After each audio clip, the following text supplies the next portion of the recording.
Welcome to ClassroomUSA.net and USA Heartbeat, as well as StreetLevelAmerica.com. We're going to talk today about the Christian roots of America.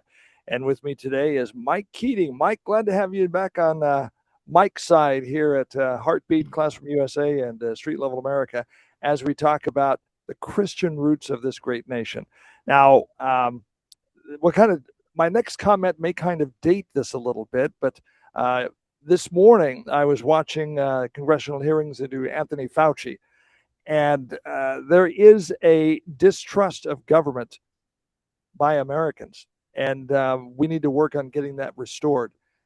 When the American government was initially started by our founding fathers, there was a strong embracing of the Christian theology and Christian religion. We need to get back to those roots once again. And Mike Keating is going to have a presentation today. I like the graphic behind you with the cross and the American flag. Mike, welcome. And what have you got for us today? Well, thank you. It's nice to be here, and thanks for inviting me. Um, what I have is it's quite a bit of information, and it's really kind of a seminar, meant to be kind of a seminar. I don't know how well it's going to lend itself for a podcast format, but we're going to give it a shot, okay? Let's do And it.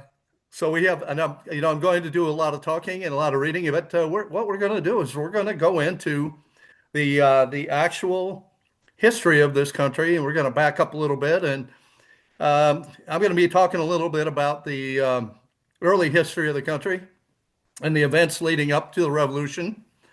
And just so we can kind of get our minds conditioned to what the colonists' lives were like. What was their world like at that time, and what were the motivating factors for the events of the revolution and our eventual separation from the British Crown.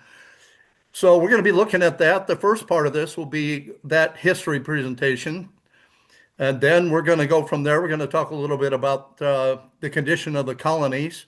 What were the colonies like, and what kind of language would you find in their individual state constitutions? And then we'll progress from that point on to what did the founders say? I'm a firm believer in primary sources and going back and listening to what the people who lived this and experienced this had to say. And I know there's schools of thought out there amongst the revisionist historians who I seem to draw like a magnet, uh, and that no, you can't trust what they say because they got to write the history, they got to pad it to make themselves look good and all this.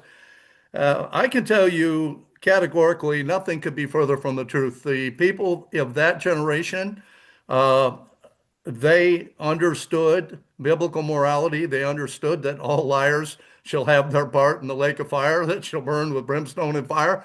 And they had the fear of God. They had the respect of Christianity.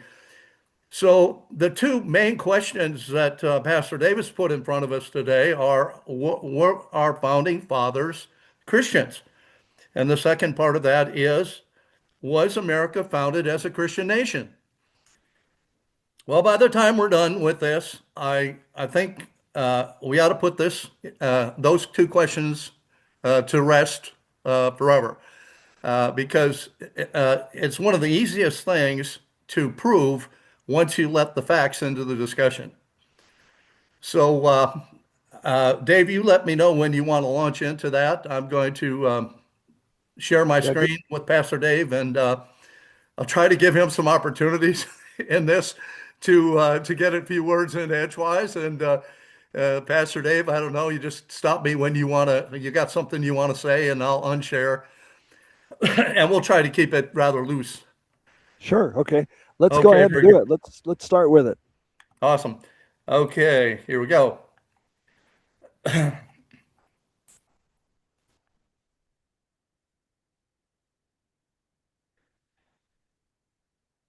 Okay. Okay. I got a USB clicker in my hand here. Let's make sure that was working. Okay, well, yes, this is a rather lengthy presentation on the Christian roots of America, but if we're going to address this issue, and let's look at the facts. Let's look at enough of those facts to form a consensus and to put any doubters, any doubt and unbelief to rest. So let's back up to what I would consider to be the earliest stages of our country. Some would want to roll it back a little earlier than this, but I normally do not do that because of a few reasons why this group of people was so vitally important to the founding of our country. And so for right now, let me take you to Leiden, which is in Holland. And you see the bridge in the background there. It's going Yeah. over the Rappenberg Canal. That building on the left is called Academy Bow. It's the Academy building for the University of Leiden. If you walk up to that bridge and you take a right turn, you'll be on an alleyway. It's called Bell Alley. And you walk about a half a block down that alleyway and you'll come to a large courtyard on the left and a very large Gothic cathedral to your left. And to the right of that was the site of Pastor John Robinson's house. And Okay. this is where, um, in his back courtyard, two-thirds of the Mayflower Pilgrims lived in 21 row homes that were back there. And this was their world for 11 years in this city here. And we're not going to back up. I do a very lengthy presentation on the Mayflower Pilgrims. In fact, some have said that it's one of the largest in the world. It takes about 20 hours. And you could ask rightly how anyone could speak for 20 hours on the Mayflower Pilgrims, but somehow I found a way and was able to really call out a lot of facts on their lives. And so we don't have time, and it really is outside the scope of this presentation to go much deeper on this, other than to weave them in at the very onset here and on the way to some very important decisions they made once they got to America. Well, what you're seeing in front of you, if you look to the right by that green boat, there is stairs. Those are stairs in that notch in the wall of the canal. And it Mhm. was I from see it. those stairs right there that the Mayflower Pilgrims boarded their barges, so they called barks during that day. And they sailed, what would be behind us. They sailed the direction of behind this vantage point, and they went out the Valais River. Now, I don't know, I hope everyone can see this cursor here, but this picture down on the lower Yes. left is a view looking down the Rappenberg Canal towards the Valais River. And they exited the city on that river, and this is the actual route drawn down the center line of that canal, and it is not changed since they had their journey, and they made their way to a city called Delfshaven. Today, it's right next to the city of Rotterdam. Now, those that are familiar with Holland, and on the where they landed was this church right here. This is Reformed Kirk, it means the Reformed Church, which dates from 1417. And of course, we're talking about 1620 here, actually 1619, in the town of Delfshaven. And tied up in front of this, along the quay, which is that wall, that retaining wall for the water, was a small ship called the Speedwell. The Pilgrims had purchased this boat, and they hoped to sail this along with another ship that you may have heard about called the Mayflower that came out of London. And those two ships, it was intended for them to travel across the Atlantic to America, and they were going to keep the Speedwell in America, and they were going to use it to fish and send resources back to England to pay for this journey. Well, this is kind of where it started, and believe it or not, the passengers that were going to travel were on board the barges, but who were these people? They were a single identifiable Christian church. They had a pastor, Pastor John Robinson, who you'll come to find out was instrumentally important in the philosophies that would weave their way into the U.S. Constitution. And it really does start right here. Wow. Their entire congregation, you know, men, women, and kids traveled overland to see them off here on this dockside. And this is a painting here of the scene that we'll discuss. And I don't know which version this is. There's two of these paintings. One is in the rotunda of the U.S. Capitol in Washington, D.C. So, you know, there's a series of about 12 murals, I think it is. And they chose this to be one of the important scenes to be included in the series of paintings there. And what you see here is a man in the center. He's got his Bible open, and that is Pilgrim Pastor John Robinson. And by the way, the scene at this dockside was witnessed by the townspeople there. In particular, one of their leading publications recorded this whole thing. They've got the whole thing in their newspaper, article. And so they know everything that was said. They know the sentiments, and it really was an emotional scene of departure here. In their day, this journey they were undertaking was tantamount Yeah. of somebody going to the moon. This was a massive undertaking, and most of the people that were going on the journey were very young adults. This was a journey for young people. It was going to be very hard times. And And some of these people may never come back. They may never see them again. well, more than half of them died the first winter. Yeah. So, this was one of the reasons that they were willing to take the risk. They didn't know what they were going to run into. They didn't know how hostile the territories were going to be. And they certainly didn't anticipate that they weren't going to land where they intended. That was going to increase their risks and dangers significantly. But let's talk a little bit about this scene of departure here, because Reverend John Robinson wrote a letter that he read to the pilgrims on the dock of the Speedwell. And this is what he said. Lastly, whereas you are to become a body politic, using among yourselves civil government, and are not furnished with persons of special eminency above the rest, to be chosen by you into office of government, let your wisdom and godliness appear not only in choosing such persons as do entirely love and will promote the common good, but also in yielding unto them all due honor and obedience in their lawful administrations, not beholding in them the ordinariness of their persons, but God's ordinance for your good. Uh, Something really interesting here So, that so a church started America. in essence, I believe that to be the case. And we'll see that John Quincy Adams here, we'll get to a slide and I'll show this to you, what he said about this, that he considered, what they would do, and we'll get to the point of what I'm talking about in a document they created, where he considered it to be the template for the U.S. Constitution. So what do we see in Pastor Robinson's letter, and particularly in the yellow highlights? We have a body politic. That's representative government. And then you have chosen by you, which is an electoral process. And you have offices of government, which is a structure of government offices that promote the common good. And then you have the last part, which is yielding unto them all honor and obedience.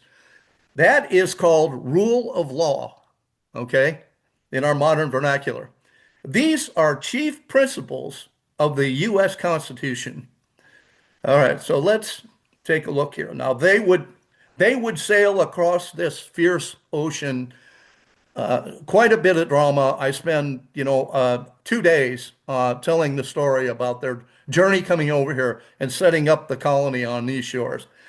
And and this is a great painting. It's by Dr. Haywood, who, by the way, is one of the leading Mayflower and really nautical type painting artists in the world. He he gave me every one high resolution copies of every painting he did, plus permission to use them at my discretion. And he didn't ask for a penny. I can't thank this man enough. What he's known for is his ability to paint water. Look at the water on the shore, Oh, and yeah. his cloak that's striped down in the water. If you didn't know better, you'd think you were looking at a photograph. I mean, his Yeah, ability to yeah. paint water is one of the most difficult things to paint, and this guy is a master at it. And of course, this scene is their landing at Provincetown Harbor, the very first boatload ashore. This is the first land they've touched since they left England, 66 days previous, and they have been trapped midships in this relatively small quarters in the Mayflower, and uh, and they were running out of everything. They were running out of water. They were running, you know, and the first thing they did is they fell on the ground. They fell on their knees and blessed the God of heaven. This is in William Bradford's, their historian. William Bradford was, of course, on the Mhm. journey. He was one of the younger passengers. He was also the man who would serve as colonial governor of Plymouth Colony for plus over 40 years, and that he became their biographer. And something that you all might want to track down and get a copy of is his Of Plymouth Plantation. It's his Mayflower Diary. Covers the story of their lives in the three countries of their residence, England, Holland, and America. And it is a fascinating read. So he is recounting, he was an eyewitness to this. This was the very first act they did. They fell on their knees and blessed the God of heaven for saving their lives, getting them. They had been in many storms, and it was very. They had the main mast of the Mayflower snapped, and of course, I didn't cover this, but they had to abandon the speed well back in England. It began to leak and wasn't seaworthy, so they kind of cut the size of the passenger list down and all got on board the Mayflower. So they only had this one ship. But they went through some very harrowing experiences, and well, they weren't sure if they were going to make it here. Yeah. Well, the very first Amazing. thing that they did when they got to the harbor, this particular harbor where they landed was 400 miles north of their intended destination in the Virginia colonies. All of their legal representation and governing structure applied in the Virginia colony. There was nothing that applied here where they landed, which was, of course, Provincetown Harbor and soon to be Plymouth, Massachusetts, which I'm sure many in the audience have probably visited. Um, they didn't have a governmental structure. There was nobody in authority. So the first thing they did was they sat down, they created a document called the Mayflower Compact. And this document is signed on November 11th, 1620, on board the Mayflower, was eventually published in 1622. The original's been lost to time. I do believe it exists. I believe the British stole it during the Revolutionary War. They stole the original copy, and it's probably in somebody's private collection over in England.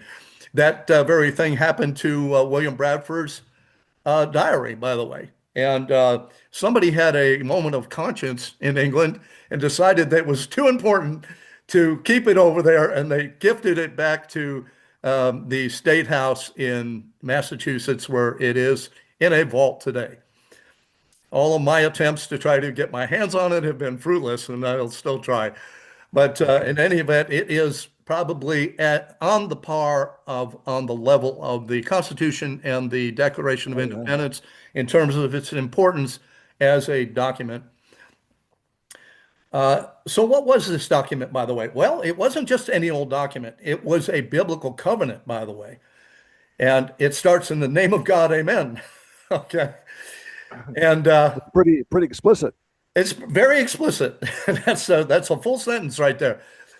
And I'll show you the content of it and in the next slide. But John Quincy Adams, again, he was a descendant of Mayflower passenger John Alden, by the way. And he called the Mayflower Compact the foundation of the U.S. Constitution. That's the copy I have to read here. Says in the name of God, amen. We whose names are underwritten, the loyal subjects of our dread sovereign Lord King James, by the grace of God, of Great Britain, France, and Ireland King, defender of the faith, etc., having undertaken for the glory of God and the advancement of the Christian faith and honor of our king and country a voyage to plant the first colony in the northern parts of Virginia, do by these present solemnly and mutually in the presence of God and of one another covenant and combine ourselves together into a civil body politic. Hey, did we hear that somewhere? That's that Where pretty did that much come from? That comes that from pretty much proves the Pastor case of John Robinson's letter on the dock in Delfshaven. For our better ordering and preservation and furtherance of the ends aforesaid, and by virtue hereof to enact, constitute, and frame such just and equal laws, ordinance, acts, constitutions, constitutions. offices, from time to time, as shall be thought most able and convenient. The word meet, by the way, in Old English means able and convenient for the general good of the colony. Do you see these highlighted yellow statements coming Yes. right out of Pastor John Robinson's departure letter? Unto which we promise all due submission and obedience. Okay, all of that, those principles there are what John Quincy Adams pointed to as the template and founding principles of the Constitution. Yeah.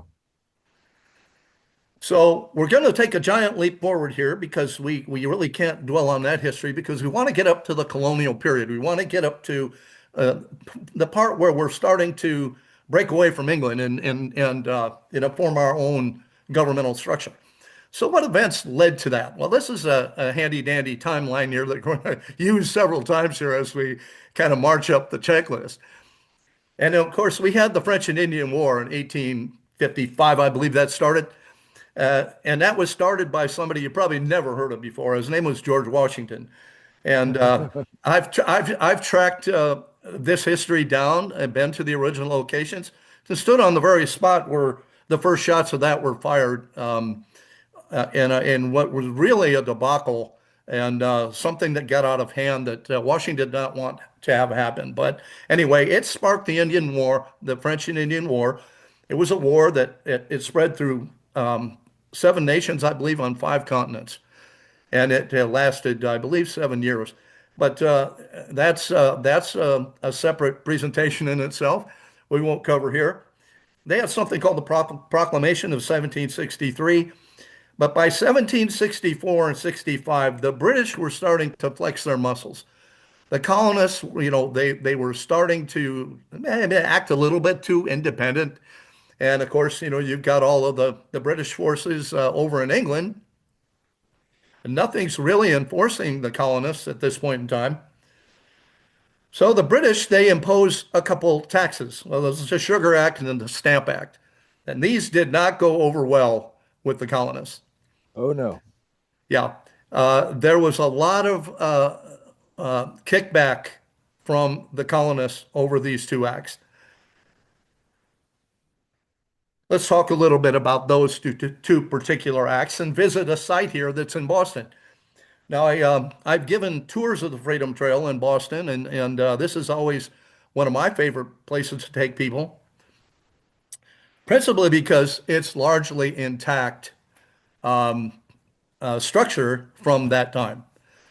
And now and these buildings of that era have all gone through some renovations to keep them sound, but we'll talk a little bit about this one because it was the site of many very significant events and speeches in the history of the founding.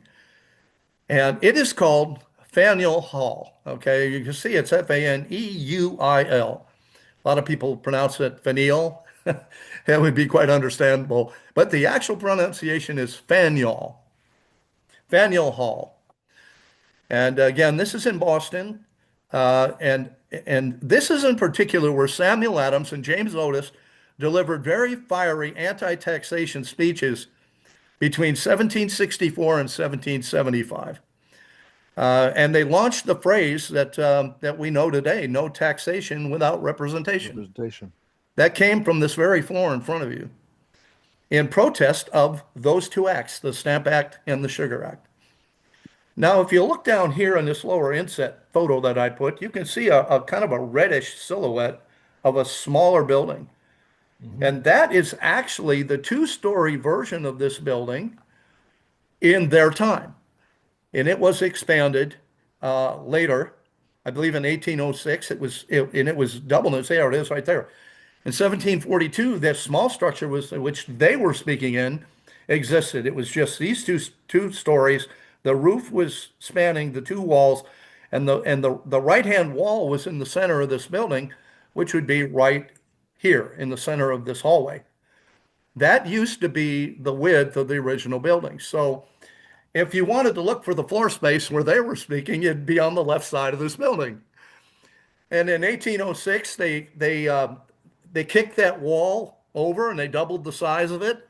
They put another story on it, and then they put this large uh, roof rafter system on top of this. That's what you see if you visit there today. Okay. So, of course, as time went on, more bad blood began to brew. And then in 1768, it doesn't show on the timeline here, but we're kind of right around in here. The British began to send troops into Boston and occupy the city. Right. And now things are starting to get really serious with the colonists. And they had something called the Boston Massacre, and I'm sure you've heard about it. The picture on the left here is the troops entering Boston in 1768. That was the start. In fact, October 1st, 1768 was the start of the occupation. But it wasn't until 1770 that the massacre occurred. And this was a little bit of a stretch to call it a massacre. I think there was only about 7 people or so killed. I apologize, I don't have that fact in my head right now. But it was less than 10 people that were killed here. And it was something the British didn't certainly want to have happen. And that picture that you see on the right, maybe some of you have seen this before. Yeah. It's actually drawn by somebody maybe you've never heard of before. His name was Paul Revere, and he would go on to have some principal roles and play some parts in the Revolution story. But he was an extremely talented person. Not only, was he an artist and a printer, he was one of the finest tinsmiths and produced many artifacts. And he also had a foundry, and I believe it was over 800 bells in the city, and it were sent abroad as well, that came out of Revere's foundry. I've had the privilege of personally going up in steeples and seeing some of the original Revere bells, including Wow. his favorite. Maybe down the road we'll show some of those pictures. But in the Freedom Trail, journey there. But what you're Yeah. looking at in the center of that picture on the right is the front of the old State House, which was the State House. It was the center of British government in Boston at that time. Of course, the British took that over, and they were putting their magistrates in there, and so a good number of pleas before the British Crown happened in that building as well. But the picture's a little off. The forces were standing in front of that building, very near it, and they were pointing their rifles towards us. And the vantage point of the photo is where the people that were struck would fall. So anyway, just to kind of correct that little bit artistic license there. So that was the Boston Tea Party. And that created a lot of bad blood. And of course, Revere painted that, did that engraving, and it was a political statement, and it was a really a piece of propaganda that was distributed amongst the town people in Boston. And of course, this really flamed up the sentiments.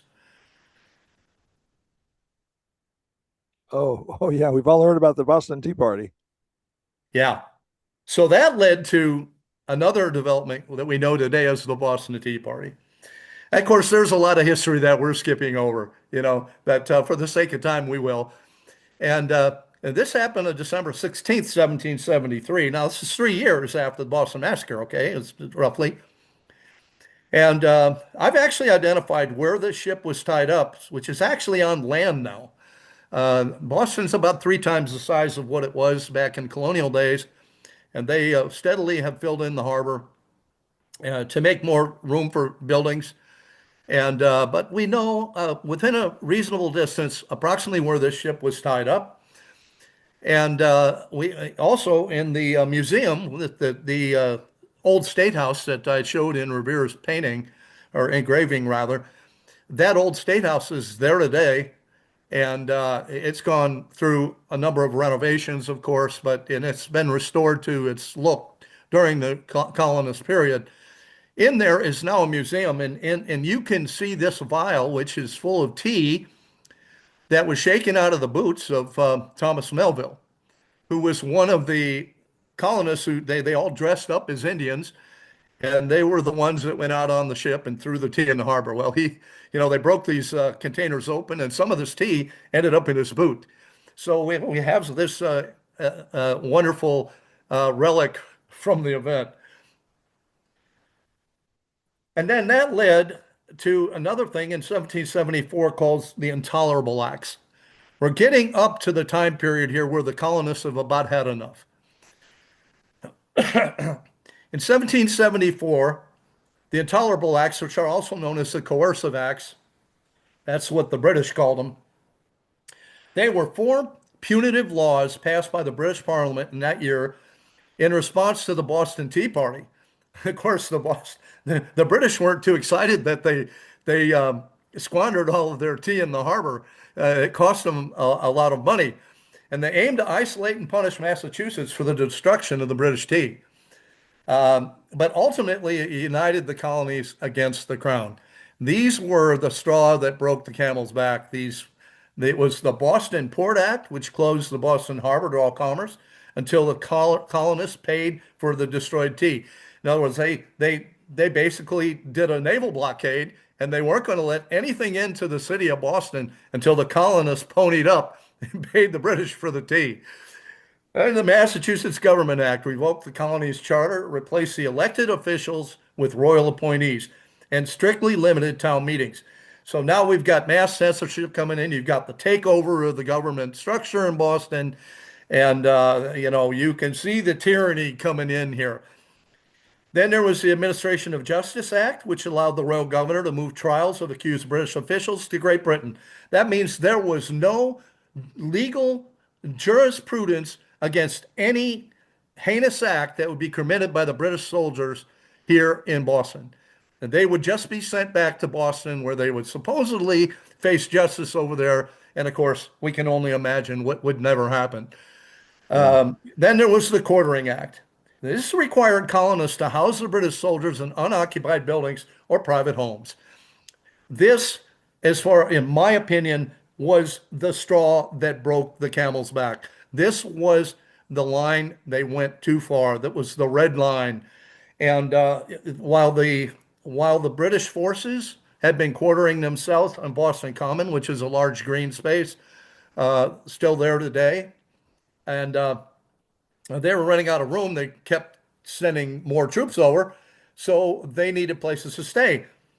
So if you were living in Boston at that time, you'd be safe and secure in your home, and you'd hear a knock on the door, and it'd be a band of 5 or 6 British soldiers that would just promptly move in. And you can imagine this led to the ravaging of their women. It ravaged the ravaging of their daughters, and all of this is a matter of record. And the colonists at this point in time were not going to sit by and let this happen. So here's a little bit of a scene that I think kind of accurately depicts that. You can see the look on the man of the house's face over here, the resentment in his eyes. You see the Oh, fear yeah. in the wife. You see the kids in terror there, with the British with their swords drawn, and probably a grandmother in the background with the courage to push these soldiers away and say, "No, not on my watch." And so yeah, this was the red line. And what it led to was the colonists banding together. We have 13 colonies at that point in time. 12 of the 13 at this time would band together in a loosely knit governmental structure that would really be the first federal government of the United States. It was called the First Continental Congress, and we're going to say quite a bit about that right here. Now, this slide basically just shows that it was a response to the intolerable acts, the Boston Tea Party, and all of those things that we covered in the timeline. British taxation, loss of self-governance, and the delegates from 12 of the 13 colonies met in Philadelphia on September 5th, 1774. The actions taken by this Congress, this was the fact that this is the first Continental Congress suggests that there would be a second, which is the case. And the first one, they tended to something called the Continental Association. We would call it today the Articles of Association, you know, in our historical context. And then that led to the Declaration of Rights and Grievances. Right now they weren't separating from Britain, but they were going to send their complaints uh, to England, and they were very careful not to be too critical of the royal crown because they were still under siege by British forces. And of course, they planned to reconvene the following year, which led to the Second Continental Congress, which did some remarkably important things. Okay, so here are the acts of the first. That there basically are four most important founding documents. They are the Articles of Association, 1774. They are the Declaration of Independence in 1776, the Articles of Confederation in 1777, and the Constitution of the United States in 1787. Um, so we're going to go through from this point on, and we're going to talk a little bit about each one of these documents. We're going to talk about the events that led up to them, who the players were, and what was in them. Okay, so to start with, we have to visit this building. Now, those that have visited Philadelphia may have seen this building. It is one of the most important buildings in the country. It was the first building, by the way, and it's gone through a lot of renovations. It seems like in the course of time, despite the important history that happened here, they didn't seem too concerned with preserving our initial history in this country. And these things went into disrepair in some cases, were converted into something that didn't even resemble what they had looked like.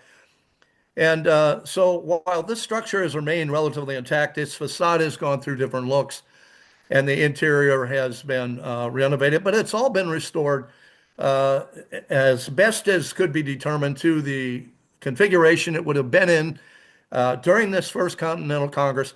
And what this building was, it's called Carpenter's Hall. It was a showpiece for the Carpenter Guild of that day, where they would use the best materials, the best practices to construct this building to show their expertise in carpentry and building, construction. And so this again was the site of the First Continental Congress. They did not have the opportunity to use Independence Hall because it was too dangerous at that time. These were the first steps of secession here, even though they weren't painting it as such. It had the potential to become that, and they knew that had they held this in a more public venue, a something that was at that time the foundations of the British structure in Philadelphia, that they would probably not get this off the ground. So they decided to hold it here. Now, I'll back up one second. Now, you see these two windows right here. Yeah, if you can see my mouse. Yes. These two windows right here are the two windows right here in this photo. So we're looking out the side of the building. Now we're inside the main entrance. You couldn't see in the previous slide. It was around the far right side. And that plaque that's in the floor is in line with the front door, which is, flush with the wall that you do see, but just can't see it in the picture. So that's the front entrance there. During the time of the Continental Convention, this building was divided in two, and there were two walls forming a hallway where that plaque in the floor would have been in a hallway. For some time, I wondered which side did the Continental Congress meet in. And I actually got an answer to that in a document where somebody that occupied the opposite side had an office there, and he gave a compass direction for his window. And so we know that the floor space that you're looking at is where the Continental Congress met. And you can, just about name your founding fathers. They were participants in this. Okay. You've got Washington, you've got Jefferson, Adams, Franklin, all these guys meeting right here on this floor in front of you. At the time, they didn't have this tile floor. It was a wooden plank floor.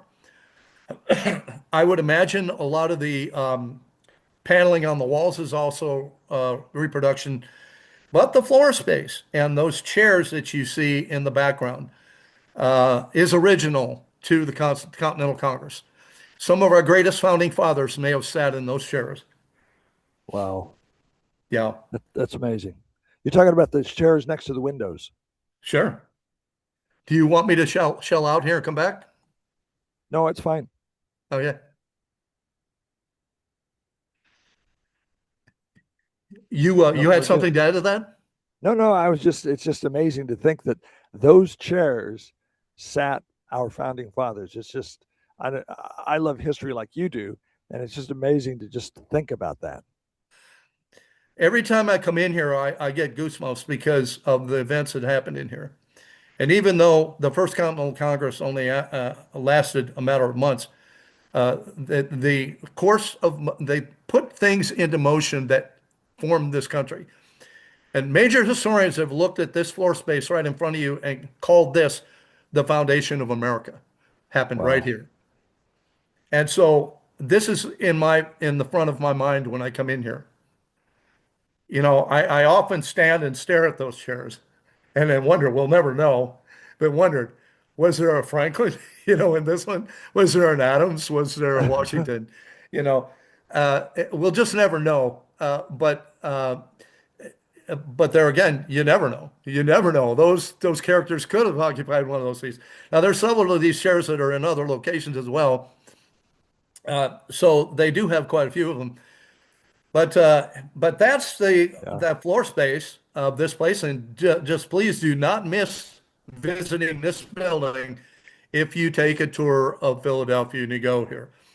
If you are standing and looking at the front of Independence Hall, then you are on Chestnut Street, and you will walk 3 doors down to your left, and you will see two long buildings and a courtyard, long courtyard in the front of this building, which would be the doorway to your left here. So, okay, one of the questions posed for today, Pastor Dave asked, were our founding fathers Christians? There you go. Well, let's take a look at the first event that happened in this Continental Congress. They opened the Continental Congress on September 5th, and on the 7th, 2 days later, the very first thing they did was call for a minister. And his particular name was Reverend Duché. He was of a Huguenot, French Huguenot background. The location of his house is, which isn't there today, but is marked. They know where it stood. Reverend Duché was brought in on the 7th, and they asked him to give a prayer for safety and protection of the Congress and the town of Boston and Philadelphia. And this is, by the way, you can download for free the journals of the Continental Congress of America. And those are PDFs that can be downloaded from probably Library of Congress website, but Google it, I think you'll find it. And this is the journal entry for this day of the prayer by Reverend Duché, and you can see his name mentioned there. Anyway, and the contents of the prayer is well known. They printed these flyers up, whichever you want to call them, posters, pamphlets, that contain the prayer.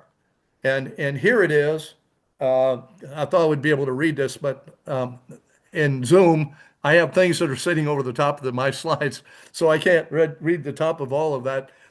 But in any event, Reverend Duché was asked after the fact to reconstruct his prayer from memory and to write it out, and he did so.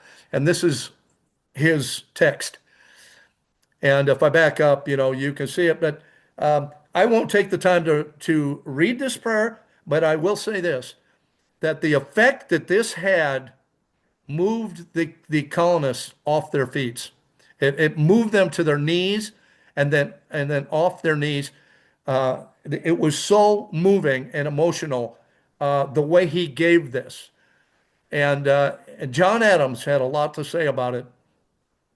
In 1875, the Library of Congress produced a placard. Now, this is, 100 years roughly after the event, summarizing the various reports from the founders on the impact of this first prayer on the Continental Congress. And this is what it said. Washington was kneeling there, and Henry, Randolph, Rutledge, Lee, and Jay. And by their side stood bowed in reverence the Puritan patriots of New England, who at that moment had reason to believe that an armed soldiery was wasting their humbled households. It was believed that Boston had been bombarded and destroyed. They prayed fervently for America, for Congress, for the province of Massachusetts Bay, and especially for the town of Boston. And who can realize the emotion which they turned imploringly to heaven for divine interposition? It was enough, said Mr. Adams, to melt a heart of stone. I saw the Wow. tears gush into the eyes of the old grave Pacific Quakers of Philadelphia. So you get the scene, you get the emotion, and you have our founding fathers gathered together here.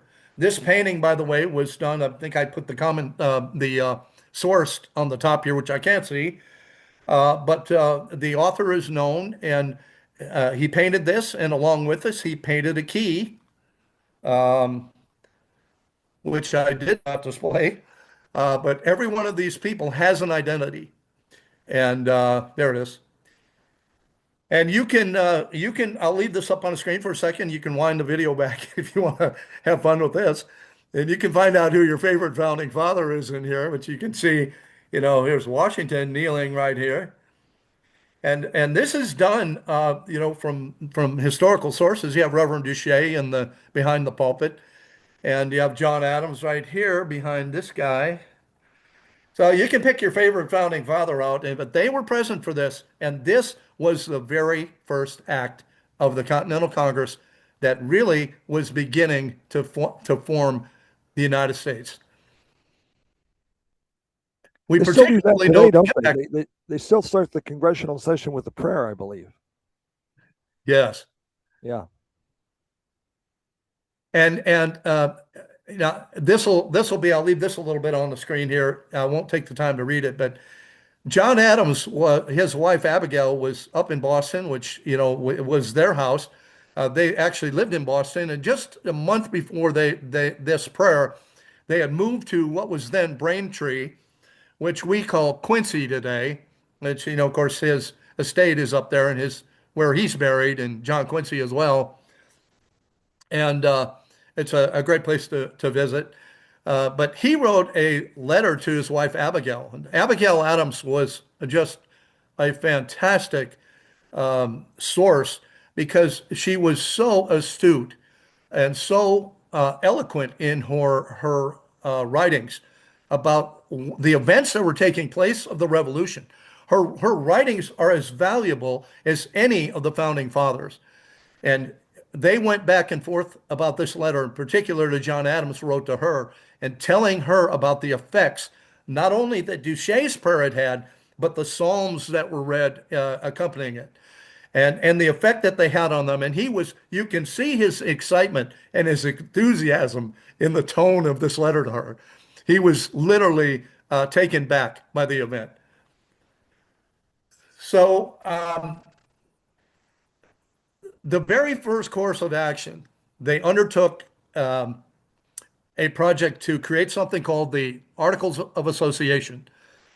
And what this was going to do was be the defining documents that were knitting these 12 of the 13 colonies together. And I don't know whether the 13th one ever joined during this Constitutional Congress, article,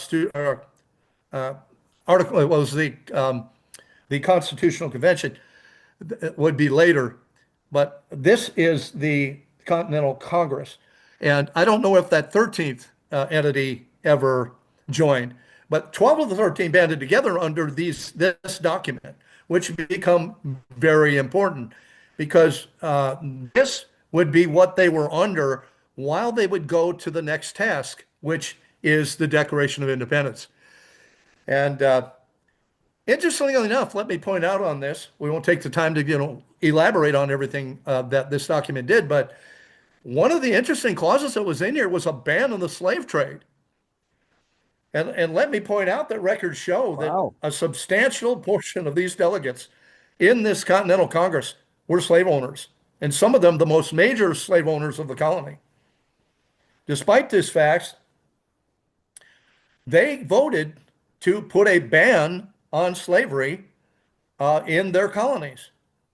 And that would take effect on December 1st of 1774. This is already September, October, November, December. So it's less than 3 months later, they're going to enforce a ban on the slave trade. Now, the events of the what I call the pre-revolution are occurring in two primary places, Boston and Philadelphia. Boston, the legislative stuff, the formative stuff is happening down there.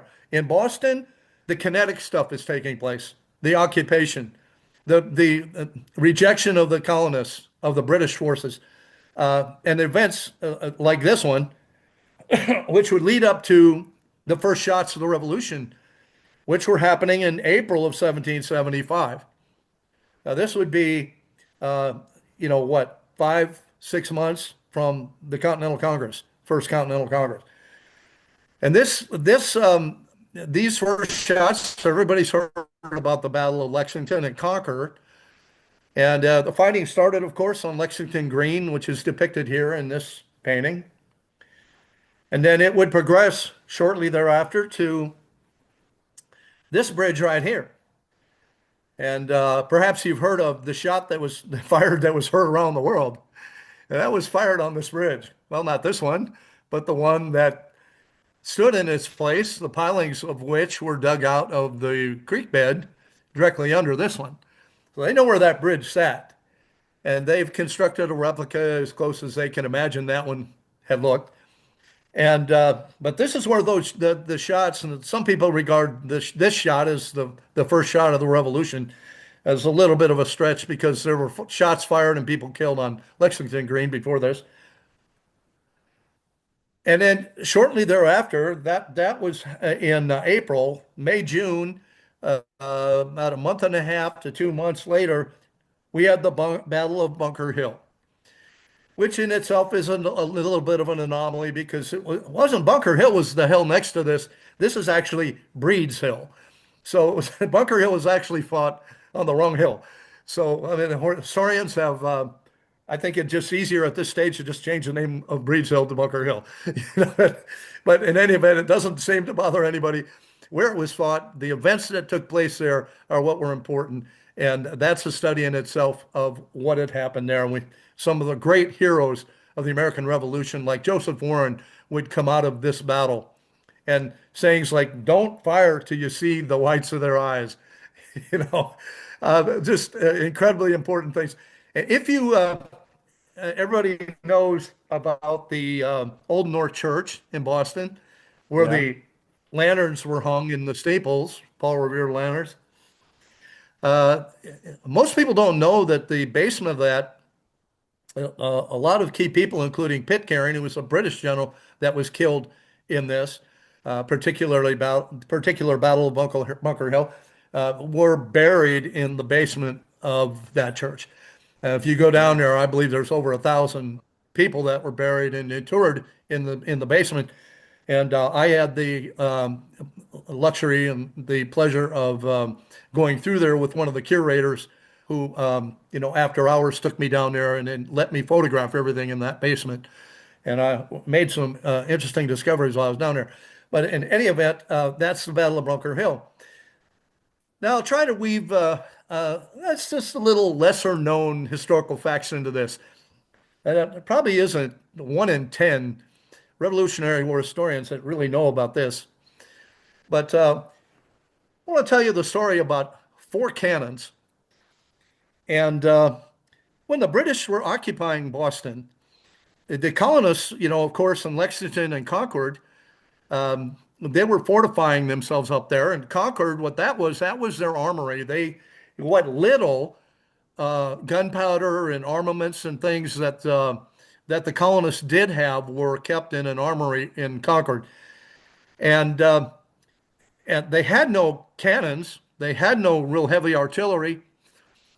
So what the colonists did was, under cover of darkness, they snuck into Boston, and right under the noses of the British forces, they stole four cannons.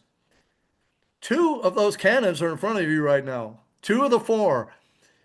Two of them, these went on to be used during the Revolution battles, but these two were later recovered and had been identified as two of the four that were stolen by the American colonists. Well, this really infuriated General Gage, who was the British general And it did. in Boston, and even though he gave more important reasons for wanting to send his British forces to march up into Lexington and Concord, he did make mention of wanting them to get these cannons back. Okay, this was really a sore spot with him, and he was going to get these cannons back by hook or crook because he was not going to let those subversives steal cannons under the noses of the mightiest army on earth. You could see the pride that he was feeling about this. Well, the cannon, if you visit there today, if you want to see the Hancock cannon, I showed you the bridge. You'd have to go to Concord and visit that bridge, that reproduction bridge. If you cross it and you go up a pathway up the hill to the right, there is a Park Service built, that's a little mini museum there, and you got restrooms and everything up there. And the Hancock rather cannon is on display there. And this is a photo I took of it there in the upper left. Now the one on the lower right, for a number of tours that I gave here, it was nowhere to be found, and and it wasn't until a subsequent tour that I had taken a couple people in here, and lo and behold, there was the Adams cannon, and I had no idea how it got back there, but I later was given the story of where they located it, and it was the Park Service actually had it. But here you see in front of you two of those four cannons, and they are regarded by some historians as the spark that started the American Revolution. So just how important are these two cannons? I think I would make a point if I was visiting this town to track these down and get some pictures of them. And there's a cannonball that wasn't necessarily fired. These are 3 pounders. There's a 3 pound cannonball to the left, symbolic of what they would have fired. That was actually dug out of the ground on Bunker Hill. Wow. And this is the monument on Bunker Hill you'll see today. Actually, they're actually taking parts of this apart, all the way up. You find some of the pictures, you wonder how the thing's still standing. They are renovating it, and apparently there was some degradation in the stonework that they're fixing. And the inset on the upper right, you can see that these two cannons, were at one time hung by brackets in the very top of this, where those windows are. Okay. When I visited that, you gotta walk up this, by the way, so you'll get a little winded going up this. But when you get to the top, you'll still see the brackets up there. And that leads us to the time frame of the Second Continental Congress. This is a Congress that would move to Independence Hall, and they would produce three of our important founding documents: the Declaration of Independence, the Articles of Confederation, and the Constitution of the United States. So let's talk about the first of those three, the Declaration of Independence. That would really be their first order of business. President Calvin Coolidge gave a speech at the 150th anniversary of the Declaration of Independence, and we have just celebrated the 250th anniversary.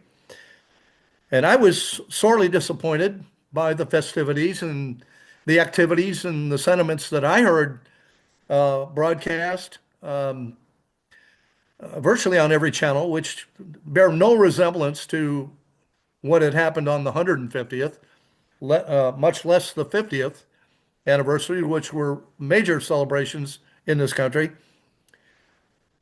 For the 150th, President Calvin Coolidge said this: people at home and abroad consider Independence Hall as hallowed ground and revere the Liberty Bell as a sacred relic. That pile of bricks and mortar, that mass of metal, might appear as only the outgrown meeting place and the shattered bell. But to those who know, they have become consecrated. They are the framework of a spiritual event. The world looks upon them because of their associations of 150 years ago, as it looks upon the Holy Land because of what took place there 1900 years ago. Yeah, 150 years later, I don't call them our founders, but our legislators and our presidents still regarded what happened in Independence Hall with the Declaration of Independence as hallowed ground, and that these were sacred relics. And to that extent, that's why we're doing this. That's why we're having these shows talking about and digging into it. But I digress. I think we desperately need to have the shows because of the lack of any of this kind of history that was shared on July 4th of this year. So I Oh, hope the people, it was disgusting. well, I saw a lot of Taylor Swift. I saw a lot of the who's who of the rap world and the country western, and that's what it's become, of a popular spectacle, another opportunity for the popular culture to display itself.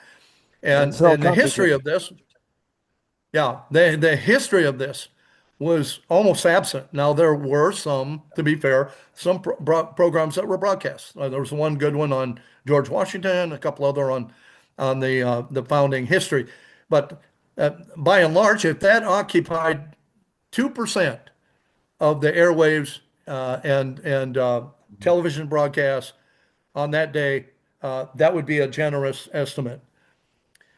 So let's talk about the Declaration of Independence. The Continental Congress had two people that were really obvious choices for someone who could handle the task of creating a draft version of the document that they would all analyze, that they would all debate. And this task fell to Thomas Jefferson. Now, I don't recall exactly. It's an easy Google search to find out how many languages this young man at the time had mastered. I know that Greek and Latin were two of them, and certainly English, but he was perhaps one of the most intelligent human beings that's ever lived. His intellect was unparalleled in his day. And everybody that knew him, and certainly this body, recognized those abilities in him and chose him to create the draft. Now, I will point to the text at the bottom here. I want to read this because it's written by Daniel Webster on the 50th year anniversary of the Declaration of Independence, when it was the anniversary of the signing of the Declaration, which occurred on August 2nd. While the Declaration had been approved on the 4th of July, and the founders pointed back to that as the anniversary date of the Declaration, it wouldn't be till August 2nd that the official proceedings of making this document official had taken place and run their course. That would be the creation of an engrossed copy, and then placing of the signatures of all the attendees of the Congress on the document. So anyway, this is what Daniel Webster had said about. And by the way, you'll want to get this. If you can go online, it's a free download. get the speech that Daniel Webster gave at Faneuil Hall on August 2nd in Boston. And you'll be able to find it. And then just download that, make a copy of it, whatever, and read that whole thing. It is terrific. For the sake of time, we can't go through it, but it is one of the greatest accounts of the history of this period and this document ever written. And I'm only extracting one little paragraph of it here. But the most accurate account of what was transpiring at that time that I have ever read is in Daniel Webster's handwriting uh, in this document. Uh, Make sure to grab that. Here's what he says. Mr. Jefferson drew up the paper. The original draft is brought by him from his study and submitted to the other members of the committee with interlineations in the handwriting of Dr. Franklin and others in that of Mr. Adams, was in Mr. Jefferson's possession at the time of his death. Now, what he's referring to here is not the very first copy that he created, of which and I'll show you the pictures of the fragments of that still exists, but it's the copy that he worked to. It was 4 pages of it exist, the entirety of it. And that was what was laid before the Second Continental Congress in Independence Hall that they debated and they arrived at the Declaration of Independence from. And this is what he's referring to here. Those papers were in Jefferson's possession at the time of his death. They are in the Library of Congress now, the original documents. And the high resolution scans of those can be found on their website. Some changes were made in it at the suggestion of other members of the committee and others by Congress while it was under discussion, but none of them altered the tone, the frame, the arrangement, or the general character of the instrument as a composition. The Declaration is Mr. Jefferson's. It is the production of his mind, and the high honor of it belongs to him. This is Daniel Webster, 50 years after the fact, ascribing what they all knew, that this document came out of the mind of this man. The changes that were altered, the things that were incorporated in the final draft of the Declaration were relatively insignificant as to leave this almost solely a product of his mind. Well, instead of giving tours of Philadelphia, I can also show you where Thomas Jefferson was when he wrote this initial draft.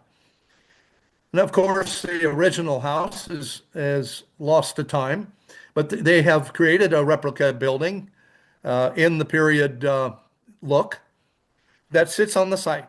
And then on this site is where Thomas Jefferson wrote the Declaration of Independence. He worked on it from June 11th to June 27th, 1776. And of course, he would present this document on the 1st of July to the Continental Congress, the Second Continental Congress. This was known as the Graff House, and Thomas Jefferson rented 2 rooms and an upper floor here where he did this work.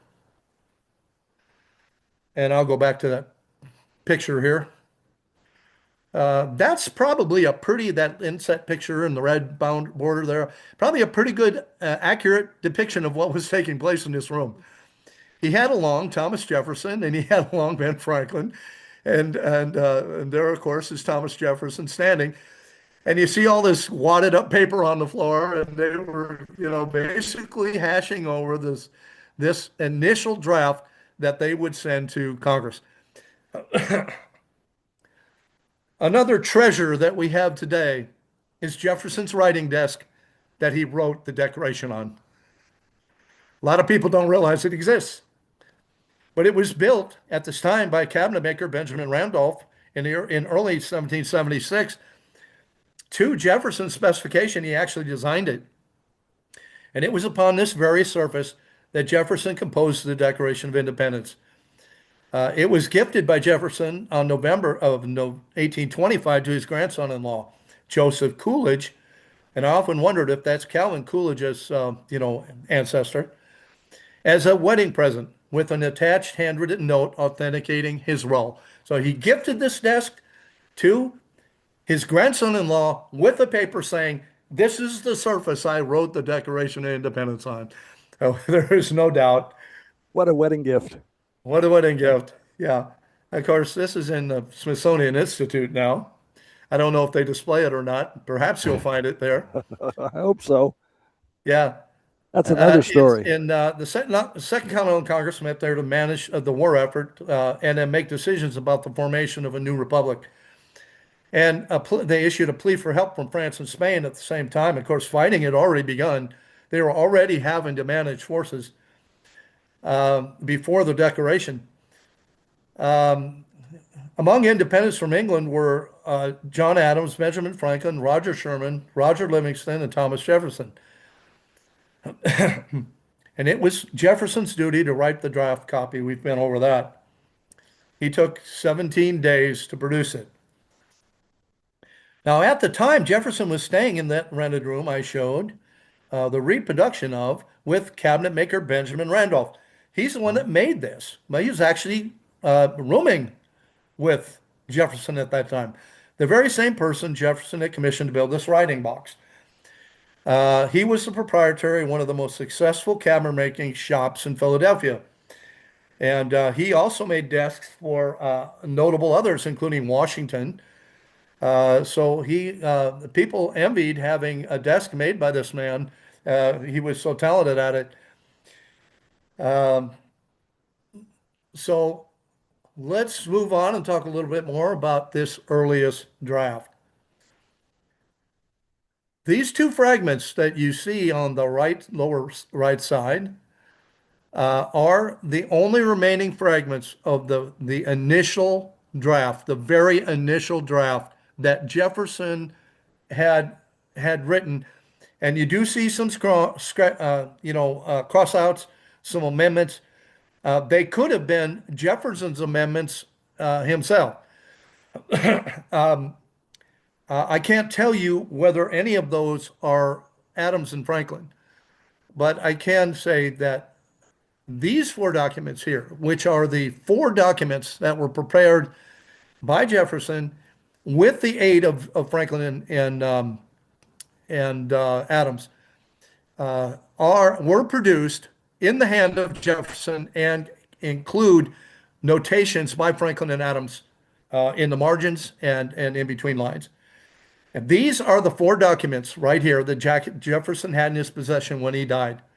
There's the first two pages and the second two pages, and they are the primary source for the Declaration of Independence as we know it today.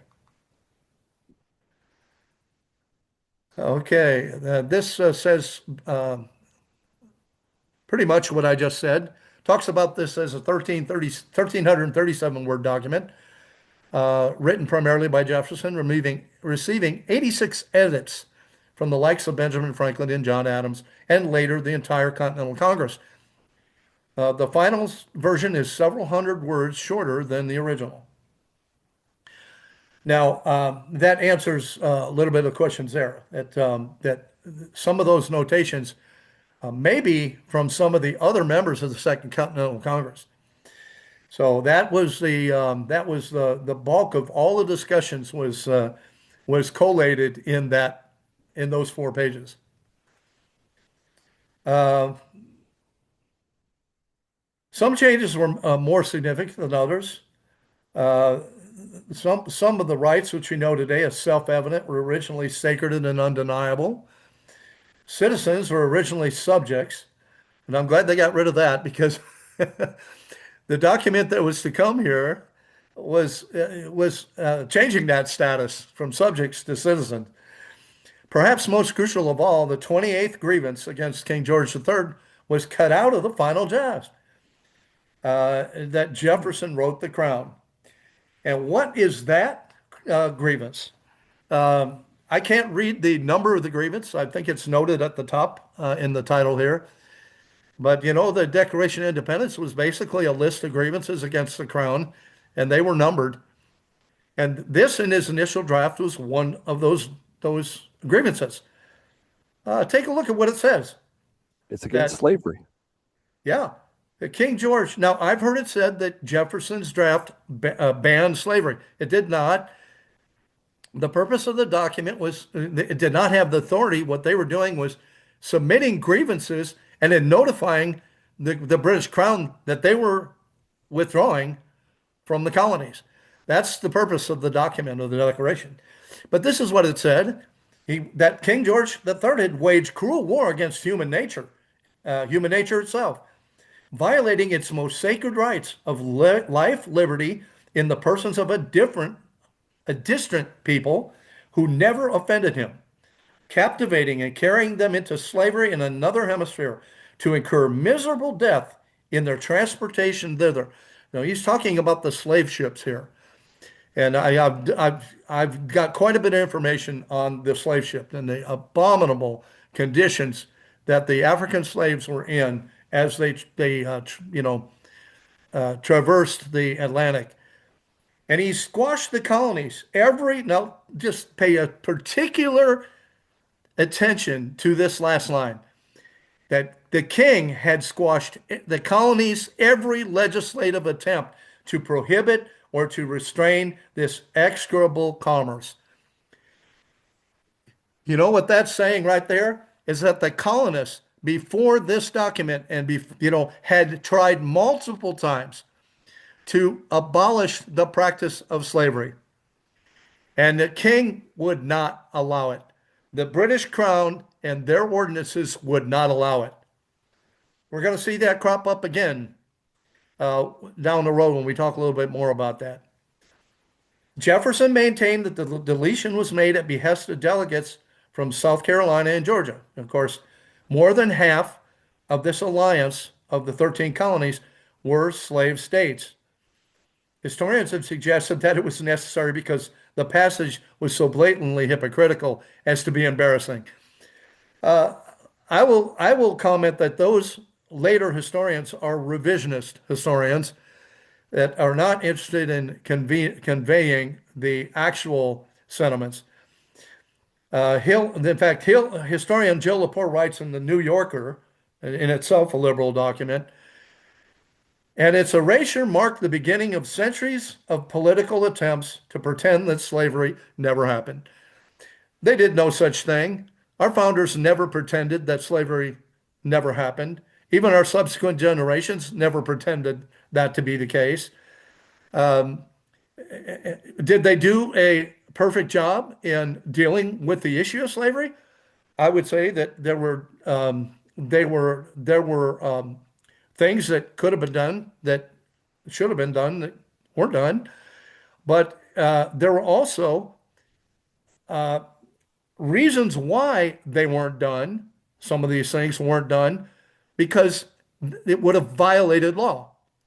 We'll talk about that later. Days after the Declaration was ratified, Jefferson sent a letter to Richard Henry Lee of Virginia, worried that the revisions actually improved the document. He was suspicious that any of these amendments that had been incorporated were actual improvements. He said, "You will judge whether it is better or worse for the critics," he wrote, unsure. Yeah. This is the scene of the approval process of the Declaration. And after Jefferson had hand carried the 4 copies in there, and the delegates approving such. Now, I'm going to show you the inside of Independence Hall today. Just take a look at some of the features on the wall. You know, the chair, the Washington standing there, the chair behind him, the desks, the color of the. You see the pillars here with the capitals that are on these and the triangular feature in this here. Take a look at the room today. Wow. It is exact. Now, what I don't know, what I can't tell you is whether that is a modern painting, putting the founders' images into it, or whether this is a period painting that they based the 1933 renovations of Independence Hall on. I do not have the answer to that question. I do have some of the earliest photos that were ever taken and even lithographs that were done of the interior of Independence Hall, and it is markedly different than what you see in front of you now. So there is some questions as to what we see now, what it was like in the room at that time. But what I can tell you, there are two witnesses to history that are in this room right now, just two. Everything else is either a renovation or a reproduction. Okay. The first of those two would be the frieze up here, that carving. And the second is this, which I regard as perhaps the most important historical artifact that America has. A chair. Yeah, that chair right there is called the Rising Sun Chair. And it was in this chair that General Washington, George Washington initially sat in the Second Continental Congress and then for the Constitutional Convention. And he managed the events of both. And just think about it. The voices of everything that was said in the ratification of either of those documents echoed off of that chair. Wow. In It's just particular, amazing to and the think. reason why this is called the Rising Sun Chair, I don't think I put an inset in here, but this is a horizon with a half crescent sun and then rays of light coming outward from it. And it's especially notable because of a man that sat over here, happened to be the oldest person present at the convention, the Constitutional Convention, who made the comments in his diary. He's sitting approximately in this spot over here. His name was Benjamin Franklin. And he said, I often gazed upon that rising sun during the convention and wondered if it was a rising sun or a setting sun. I think that is, it summarizes the sentiments of many people that were present in this room who didn't know whether they were signing their death warrants by signing the Declaration of Independence or whether or not the Constitutional Convention would create a government that would succeed. All of these ideas and doubts were present in the minds of these men. And this one particular image that's still with us today that we can actually go see for ourselves, if you visit here, I am actually taking this photograph from behind the gate that they have up, Solo Gate. And all the tours, the times that I've been here, I've never gotten past that wall, never got into that room. But from there, you can zoom your camera in and get a really good picture of that rising sun chair. And you can online, there are many good pictures of it. But those are treasures for this country, absolute treasures of this country. Wow. I'll just recount an instance where I was leading in the course of my professional career. We actually had a convention here, and we had a group of people that were out just having dinner. And on the way back, just kind of as a side thought, oh, isn't Independence small down here? Can we go see the Liberty Bell? And I said, yeah, I think I could probably show you the Liberty Bell, you know. And and we did that. And of course, you couldn't get into any of these buildings; they were all closed. But I happened to stand on my tiptoes. If you go across the street from where the Liberty Bell Pavilion is, and I stood up on my tiptoes, and then looking through the exterior window, I could see just the back of Washington's Rising Sun chair. This is all I could see was the back of this chair. And I said, well, how convenient is this? And I proceeded to tell them the story. And I got their backs to the front of Independence Hall. And I told them the story about the Constitutional Convention and the Declaration of Independence and what is known today as the signing room. And then I told them the story about Washington's chair in the rising sun and Franklin's comments about that. And I said, well, if you'll turn around and if you'll stand on your tippy toes and look through the lower left pane of glass here, there's 9 panes in the glass, I believe nine, might be 12. And that lower pane has nine. I said, you can see, the only thing you can see is the back of Washington's chair and the rising sun. Well, I think a lot of those people, there were a lot of, oh my gosh, the people there, and the fact that we couldn't get near it and we couldn't get to it, I just think made its unattainability made it all the more special that they were able to see it. And Wow. I think some of these people may have come back the next day to see, from the inside. But in any event, it was one of the things that I won't forget of in the giving tours of these things down here in Independence Mall. Uh, Wow. so that's the interior of Independence Hall. Again, I believe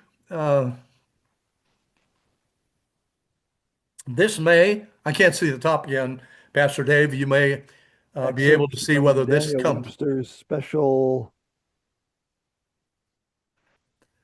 1 week after both of them died on July 4th, or exactly 50 years after the Declaration of Independence was There you go. signed. So this is Daniel Webster's Speech. recounting again his speech 50 years that we looked in Faneuil Hall, on that floor space where he was standing when he gave this. Again, this is some of the description he gives of the debate on the Declaration and the approval of it. So it'll give you the timeline. So let's just kind of skim through this a little bit.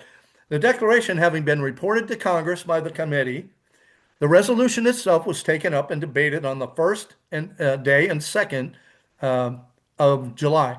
That's what he's stating there. On which last day, meaning the second, it was agreed to and adopted. So on the second day, they basically reached a consensus that they were going to adopt it. So what happened on July 4th? Having thus passed the main resolution, Congress proceeded to consider the reported draft of the Declaration. It was discussed on the second and third and fourth days of the month in committee.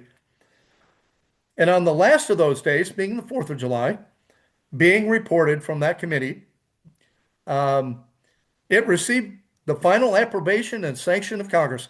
It was ordered at that same time that copies be sent to the several states and that it be proclaimed at the head of the army. The declaration thus published did not bear any of the names of the signatures um, of the president and secretary.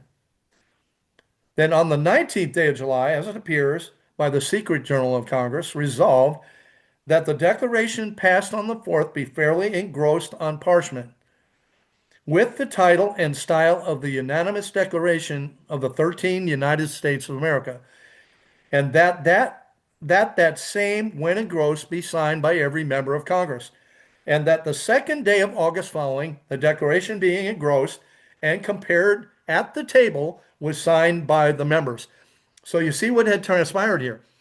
They actually made the final approval on the 4th. Then on the 19th, they sent for an engrossed copy to be produced. And they hired a local printer to do this. He went out and got the best parchment he could find and prepared the plate, um, you know, um, engraving, and that he would transcribe this to that document. And and of course, what are they transcribing from? The draft copy of the Declaration here. Amazing, amazing story of the start of America, and we can see God's handprint over all of it, especially in the early days when the Pilgrims were here. Uh, Start of government operations. The very first thing that the Congress did was pray, and it's codified in parchment, the prayer of Congress. Um, and then your remark about 250 years after that, uh, basically, there's people that are just trying to kind of erase the significance and the sacredness of the start of America and turning it into just another concert where we have big name celebrities and just basically an excuse to have a party. Well, patriots like us, I saw what you're talking about, and I also agree with your discussed that this is not just a concert. This is the birthday of a nation. And there are many, and what really makes it significant to me is I've talked, as you probably have as well, talked to mothers who have given their children who have died in the service for this nation. And I never will forget the words of one mother telling me, please tell my son died for something important. And so when I saw them basically just having all the big name celebrities, just another concert on the tour, uh, that offended me. I couldn't agree with you more, Pastor Dave. You know, we have cheapened the incalculable cost that these documents and this government have cost the people, have cost the citizenry. It and I just words can hardly describe that disgust that I felt on that day.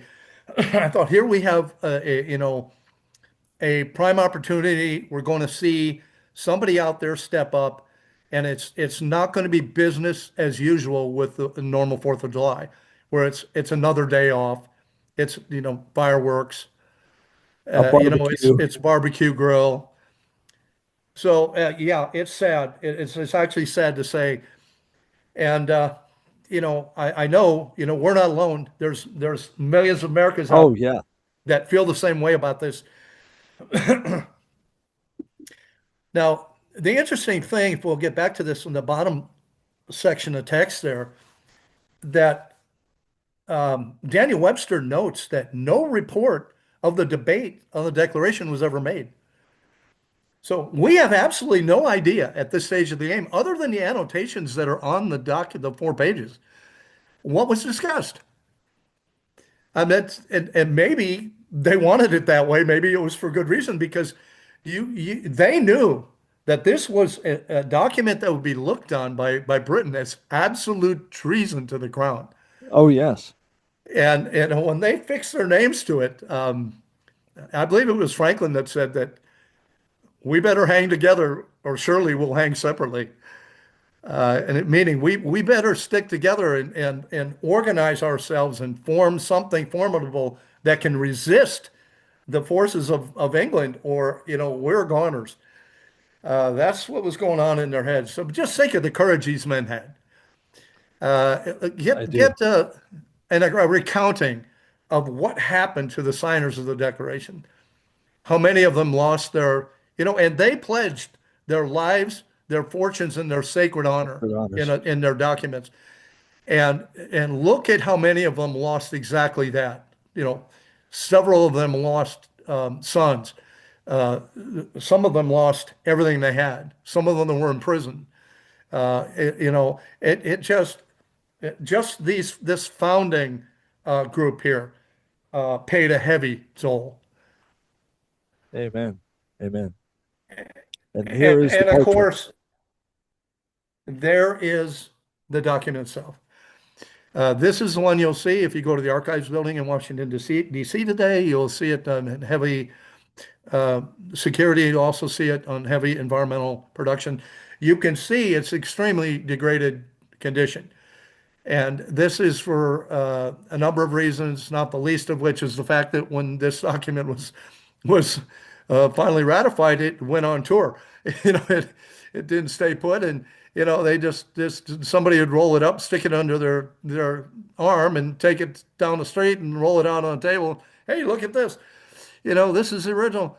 Maybe it wasn't that lax, but certainly no efforts until very recent times were made to protect this from the ravages of light, UV radiation, moisture, humidity.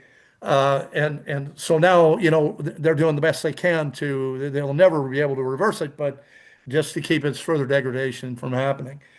Right. Uh, Now, I've heard revision historians try to downplay the importance of this document, and they say, well, you're never going to know if this is the original or not. There are at least 5 legitimately signed copies,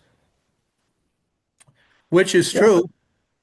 okay, but I think that's semantics. The theme behind it, the reason for it, is more important than the document.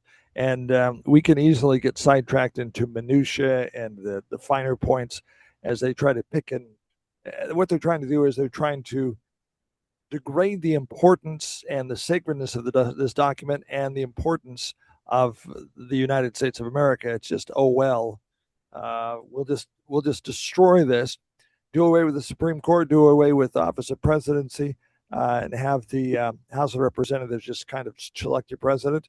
They are trying to destroy the equal branches of power that were instituted by brilliant minds, and replace it with something else. And I never will forget the person said, "Okay, you're going to do away with the office of president and have them selected by the House of Representatives. What are you going to call this person?" "Oh, I don't know, Grand Poobah." Ha ha ha ha! It's not funny. It's insulting. It And is absolutely one of the, insulting. one of the things I have done. There's a document here I'm holding up, trying to the blue screen, green screen is trying to hide it there. But this is a copy of the Declaration of Independence and the Constitution of the United States. This one is made by the Cato Institute, CATO, and you can buy them online. I buy 3 copies at a time. This is my 4th copy. I always have it in my back pocket, and I've worn 3 of these out. This is my 4th one. I'm going to carry it until I wear it out. I'm going to buy another one. I think we need to open this and we need to read it every once in a while. This is the foundation of our life, liberty, and the pursuit of happiness. This is the foundation of our Judeo Christian governance in America. This is what all of our laws derive from. We need to know what it says. Folks, get a copy. Amen to that, Pastor Dave. You know, and part of that, and I agree with you, it's the content of the document and what it resulted in, what it created in our governmental structure. It's not necessarily the parchment it was printed on. But part of denigrating that is to call into question every relic that was ever associated with us. Because try as they might, they want to erase every vestige of this. And so if they can impugn the original copy here, that's all that was about. And unfortunately, they don't win on this account because all you have to do is flip the document over and check and see if there's a treasure map back there. There isn't. And and then at the top it says original Declaration of Independence from 4th July 1776. End of story. This is the one they had on the desk in Independence Hall that they put their names to on July 4th, 1776. There is no question about it. Another relic we have that is priceless is this is the inkwell, the silver inkwell that the signers of both the Declaration and the Constitution dipped their pens in. I'll give Wow. you that. We don't have any of the original pens, but we have the inkwell. This is incredible. Now, we'll talk a little bit about now, of course, they need to circulate this to the colonies. So you're not going to just have them keep producing handwritten copies and then of course they had ways of making engraved copies that look like handwritten copies. I'm going to show you one in a second. How they did those things is just beyond me, the craftsmanship. But this is really the first print copy. It's called the Goddard Broadside that was circulated that contains the names of who signed it. Those the copies that were, and this wasn't released till January of 1777. So there's quite a number of months here where they were circulating the document without the names. You can imagine why that is, Oh yeah. because They don't they want to weren't get going caught. to tip their hat to the British of who to come pick up. Right. So this was called the Goddard Broadside. Is the one that they first printed, showing the names of the signers. And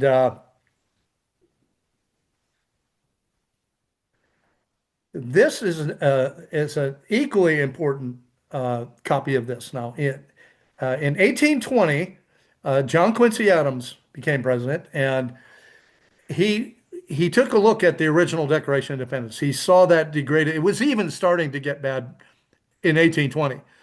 Not like it is today, but it was showing the effects of age. And this is where the first realization was we're going to have to do something to preserve the original, what the original said, and get back to what it looked like. Um, and they actually were able to find an engraver, a printer named William J. Stone, to do a full-size copper plate engraving. And it was used to print the copies of the Declaration. The 1823 stone engraving is what you're looking at, and it is the most frequently reproduced version of the Declaration ever. And just look how beautiful and clean that is. And it is in every way like a photocopy of the handwritten copy. So obviously it was in better condition, allowed him to do this at the time. I don't know if they used some kind of overlay technique to do the engraving, but it's just, if you compare the original to this, you can't see a difference. Maybe somebody can explain to me someday how that happens. Now, this is Pastor Dave. I don't know how you would like to parse this up. Whether you'd like to do it in one long program, whether you'd like to parse it. Let's yeah, we've been talking since 2 o'clock when recording, so we've been talking about an hour and 47 minutes. We should probably take a break here, and because it's a very long session. We do want to do other sessions about uh, lots of different things about American history, slavery, uh, what happened on the Mayflower, and there's just so many different topics that I don't know about you, but I absolutely love learning about history. One of the problems that we have, and is that okay with you? I'm fine with it. Okay. One of the problems that we're having, one of the reasons we started Classroom USA under USA Heartbeat is um, there is an effort to rewrite American history. There is an effort Mm. to destroy its meaning. There's an effort to destroy its importance. There's an effort to impugn its credibility. There's an effort to impugn the motivations of the founding fathers when they come to us and say that. And we saw evidence today of the first, this is before the Civil War. Early on, Mm. the colonists were saying to the King of England, Queen of England, whoever it was, King of England, slavery is not a good idea and we should stop it.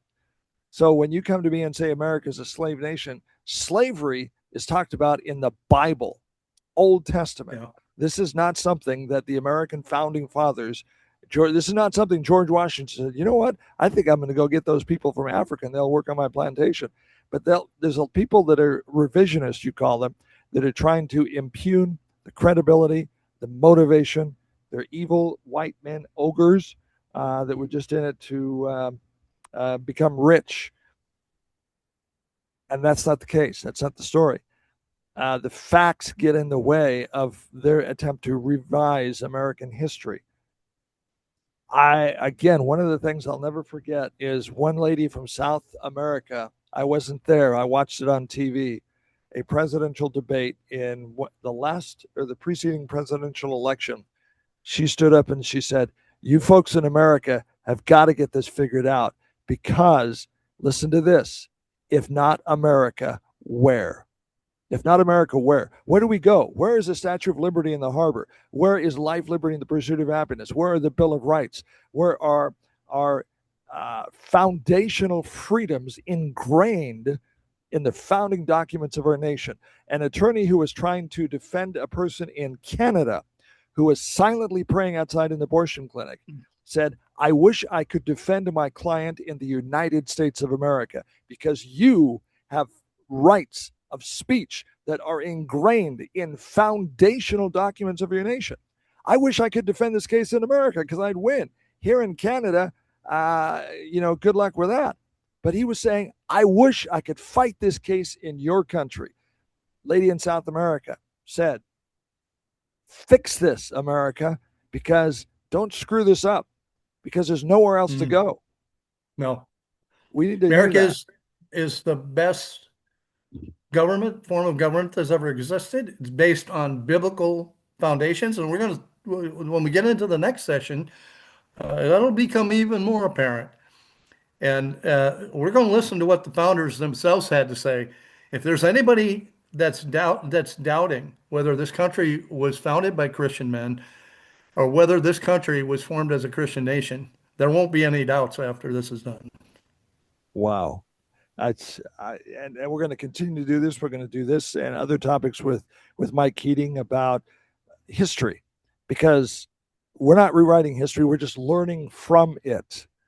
And so, Mike, thank you for what you've done in the past and continue to do in the future. We're excited about working with you to bring these stories to an audience that really, really needs to hear it. Well, thanks for the opportunity. I greatly appreciate it. Let's end in a word of prayer. Lord Jesus, Thank you. we pray for patriots who love God and love the founding values of this nation. We pray for their courage to be increased, amplified, emboldened by your Holy Spirit, that one nation under God with liberty and justice for all, words that have rung through history. Lord, we embrace those words. Lord, on earth as it is in heaven. We ask for your blessing on America. We ask for God to bless America once again. But Lord, we ask for you to clean house in this nation. We need to get back to biblical standard. We need to get back to biblical interpretation of Judeo Christian philosophy and law as was intended by the founders who were men of God. Lord, help us to right the ship. Help us to steer this nation into a godly direction once again. We come against any principalities of the devil, Satan, the evil one, who is trying to destroy America because it should be again, a godly nation, one nation under God, indivisible, with liberty and justice for all. In the name of our Lord and Savior, Jesus Christ, amen. Amen. Amen, my friend. So, folks, if you have any questions, you can send me an email, dave@classroomusa.net, dave@ usaheartbeat.com, or dave@streetlevelamerica.com. Mike, is there if people have a question or comment for you, do you have a correspondence way you want them to send that? I should set something better up than what I have, but I think for Okay. right now, do you have a blog? Do you Yeah, have a blog I can, spot or we can, collect emails? we can forward it to Mike. Yeah. And so just send me the information and we'll see that Mike gets it. Mike, we If look you forward want to to, more of if these. I'd be glad to answer any of those. Okay. And we look forward to doing more sessions about this in the future as we look at the the godly roots of America. They are there. People are trying to tell you they don't exist. They don't really mean what it said. Yes, they do. Yes, they do. God bless, Mike, and we look forward to doing this again. Thank you so much.